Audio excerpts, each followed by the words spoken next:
Независниот кандидат за градоначалник на општина Македонски Брод Милусин Војнески, кој влезе во вториот круг на социјалните мрежи, објави дека се повлекува од изборната трка, но тоа не значи и дека таму нема да има избори на 2 ноември и дека неговото име нема да стои на избирачките листи. Од ДИК појаснуваа дека законот не препознава откажување на кандидатурата откако таа е веќе потврдена од изборните органи.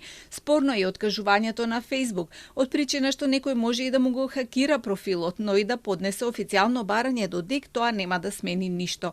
Војнески, кој претходно беше градоначалник на Македонски Брод од редовите на ВМРО ДПМН, на Facebook објави дека се повлекува во корист на неговата матична партија. ВМРО ДПМН е мојата матична партија, партија на која и го посветив поголемиот дел од својот живот, уште од времето на осамостојувањето па се до денес. Сметам дека најдобрата одлука во интерес на моите сограѓани е да се повлечам од оваа изборна трка.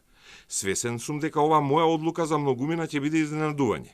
Но верувајте, ова е најдоброто нешто што можев да го направам за граѓаните на нашата општина во овој момент.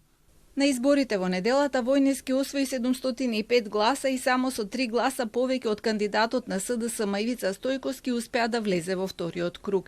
Сличен случај на овие избори имаше и во Арачиново. Пред првиот круг од кандидатурата се откажа независниот кандидат Фекри Бакиу, но неговото име остана на листата и доби само 1 глас.